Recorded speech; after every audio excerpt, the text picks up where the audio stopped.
अस्सलाम वालेकुम, मैं specialist dentist assistant professor doctor Mohammad Ahmad.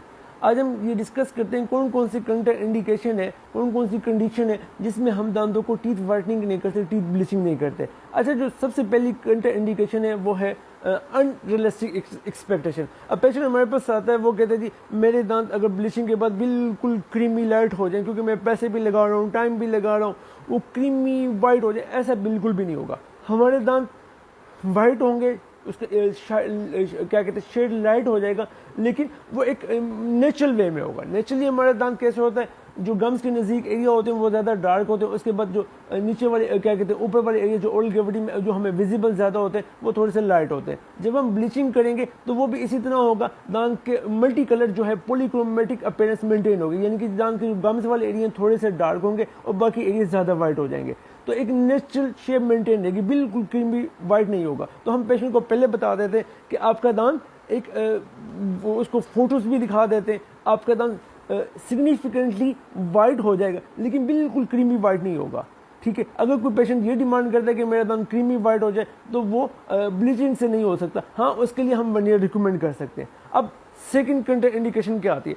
Second कंटर इंडिकेशन ये आती है कि पेशेंट की ओल्ड हाइजीनिक बिल्कुल कॉम्प्रोमाइज है, उसमें प्लाक है, कैलकुलस है, टार्टर है या मल्टीपल डिके हुए हैं, तो हम उन केसेस में भी ब्लीचिंग नहीं करते। अगर हाँ, ऐसे केसेस में ब्लीचिंग कर सकते हैं, लेकिन उससे पहले हम उसकी पेशेंट की ओल्ड हाइजीनिक इंप्रूव करेंगे, पेशेंट की यानी कि दांतों की सफाई करेंगे, क्या कहते हैं पॉलिशिंग करेंगे, और जो फीलिंग्स हैं उनको करेंगे। तो उसके बाद जब पेशेंट की ओल्ड हेल्थ इंप्रूव हो जाएगी तो हम उसमें ब्लीचिंग कर लेते हैं। ठीक है, अब थर्ड काउंटर इंडिकेशन क्या आती है? Pregnancy and lactation.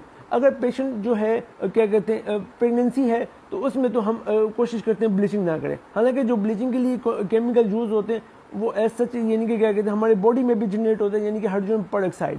ठीक है, लेकिन फिर भी हम कहते हैं कि ब्लीचिंग ना करें। खुदा ना खासा कोई भी क्या कहते हैं बेबी को कोई भी साइड इफेक्ट किसी की वजह से आता है तो हमारे डेंटिस्ट पे ब्लेम ना आए।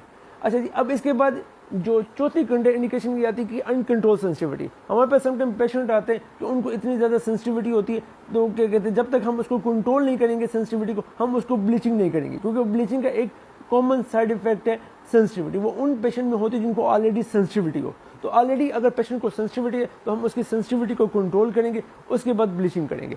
अब ये पांचवा साइड इफेक्ट ये आता है, समटाइम पेशेंट ऐसे होते हैं जिनके दांत मेल अलाइन होते हैं, दांत टेढ़े होते हैं, ये गमी स्माइल होते हैं कि वो क्या कहते हैं जब वो स्माइल करते हैं उससे गम्स विजिबल होते हैं। तो ऐसे केसेस में जब हम ब्लीचिंग करते हैं उससे क्या होता है कि हमारे दांत स्पार्क करते हैं। अगर वो दांत टेढ़े हैं तो वो ज़्यादा प्रोमिनेंट हो जाते हैं, विजिबल हो जाते हैं। अगर गम्स उनके प्रोमिनेंट नज़र आते हैं स्माइल करते हुए, यानी कि गम्मी स्माइल है, तो वो गम्मी स्माइल ज़्यादा प्रोमिनेंट हो जाती है, क्योंकि जब वो स्माइल करते हैं तो वो क्या कहते हैं गम ज़्यादा नजर आने लग जाते हैं।